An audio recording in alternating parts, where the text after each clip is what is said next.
ఆంధ్రప్రదేశ్ ఉప ముఖ్యమంత్రి జనసేన అధినేత పవన్ కళ్యాణ్ చేసిన వ్యాఖ్యలు తాజాగా తెలంగాణ ఆంధ్రప్రదేశ్ రాష్ట్రాల మధ్య రాజకీయ ఉద్రిక్తతలకు దారితీశాయి. కోనసీమ ప్రాంతంపై తెలంగాణ దిష్టి పడిందని, తెలంగాణ వాసులు కోనసీమను చూసి కుళ్లుకుంటున్నారని పవన్ చేసిన వ్యాఖ్యలు తీవ్ర దుమారం రేపాయి. దీనిపై తెలంగాణ కాంగ్రెస్ ఎమ్మెల్యే జడ్చర్ల అనిరుద్ రెడ్డి తీవ్రంగా స్పందించారు.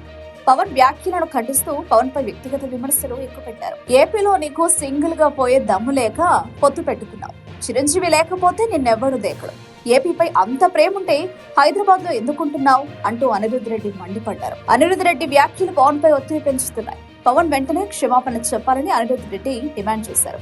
ఈ విషయంలో బీఆర్ఎస్ ఎమ్మెల్యే జగదీష్ రెడ్డి కూడా పవన్ వ్యాఖ్యలను తప్పుపట్టారు. విభజన గీతాలను దాటుతున్న విమర్శలు. తెలంగాణ ఆంధ్రప్రదేశ్ 10 ఏళ్ల క్రితం ఉమ్మడి రాష్ట్రంగా ఉంది.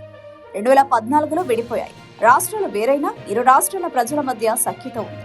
అయితే పవన్ కళ్యాణ్ చేసిన దిష్టి వ్యాఖ్యలు, దానికి ప్రతీకగా తెలంగాణ నేతలు చేసిన విమర్శలు మళ్లీ సీమాంధ్ర తెలంగాణ విభజన గుర్తులను గుర్తు చేస్తున్నాయి. ప్రస్తుతం తెలంగాణలో కాంగ్రెస్, ఏపీలో టీడీపీ, బీజేపీ, జనసేన కూటమి అధికారంలో ఉన్నాయి. ఈ కొత్త రాజకీయ పరిణామాలు రెండు రాష్ట్రాల మధ్య సంబంధాలను, రాజకీయ వాతావరణాన్ని మరింత ఉధృతం చేయవచ్చు. ఈ వివాదంపై పవన్ కళ్యాణ్ వివరణ ఇవ్వాల్సిన అవసరం ఉందని తెలంగాణ నేతలు కోరుతున్నారు.